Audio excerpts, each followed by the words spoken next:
One of the new features in Adaptable 21, the latest version of our AgGrid extension, is making the infilter a lot more configurable so that developers can provide exactly the list they want. So what do I mean by that? So Adaptable has a number of different filters it provides. So for string columns you get these, for number columns you get those, and for date columns you get an even bigger list. And one of them is the infilter. And as you can see, by default, it provides a distinct list of every value in the column. So here we have JavaScript, TypeScript, and HTML. And then when you click one, obviously it filters to include those. But that list itself is now very configurable in Adaptable. And we're going to show some of the things that you can do. So the first thing you can do is, as well as just showing the values, you can easily ask Adaptable to provide you with a count of each one, how many times they appear. Or you can say to Adaptable, only show me the values that are currently in the grid. So as you can see here, we've got GitHub stars greater than 25,000, which means that HTML doesn't appear in our grid, which is why it doesn't appear in our list. And then when we clear this filter, now we do see HTML and we can filter on it. Or in fact, you can do both. So again, we've got this filter, which means we just see JavaScript and TypeScript, and obviously we see the value for both.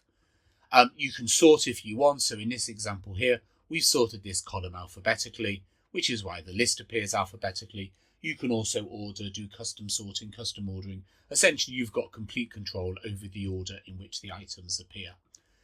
We can show a tooltip if you want.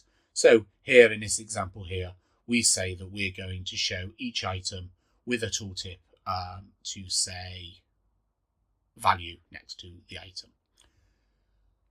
You can also add your own predicates. So predicates are the different types of filters we offer, but you can put those inside the in predicate. So essentially you can choose the ones you want to update it. What do I mean? So in this grid here, we've said that any column that has empty values, we're going to add the blanks and non-blank predicates, and we've given them a different name, empty and not empty. So as well as saying the license values, I see empty and not empty. So I can say here, only show me the columns which are currently empty, or here, only show me the ones which are not empty.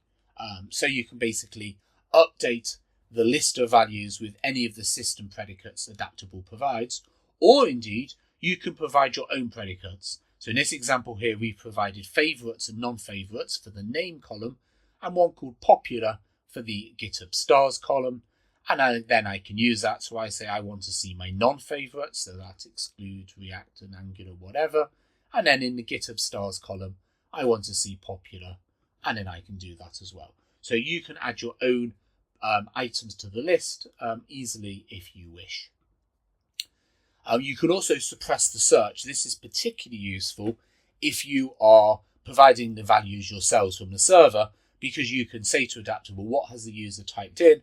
And then you can then return the values. But you can also do it to change behavior. So in this example here, for instance, we normally do a contains. So if I was to type a, typically I'd see anything with a, but here we said we're going to make it starts with. So I just see things that start with a. Or indeed I've said here, if I do an asterisk, I want to return my 5 most commonly used filters or values, which are React, Angular, Vue, Solid here. So you can basically arrange that search so it does exactly what you want. As well as the in predicate, we have the opposite, which is the not in predicate. And as you can imagine, that returns anything that's not in there. So if I want anything that's not JavaScript, I could just do TypeScript and HTML, or I could say not in JavaScript, which gives me obviously the same result. And finally, if you have an array column, these are columns which contain multiple values, then by default, we make the predicate an in, and you can then choose anything, any row which has that value will be displayed. So here I say show me anything which has either Columbia or Princeton or Cambridge and the years 2017, 23 or 19. So there we are. Short and sweet. That's the in filter. We show by default every distinct value in the column, but you've got complete control over that look, over that list, what appears, how it appears, etc., etc. As always, if you'd like to know more about Adaptable and all the other filtering capabilities which we have and the many other features, please get in touch. We'll be delighted to provide you with your personalised one-to-one demo, or indeed your free no obligation trial license so you can try out AdapTable for yourself. Thank you for watching.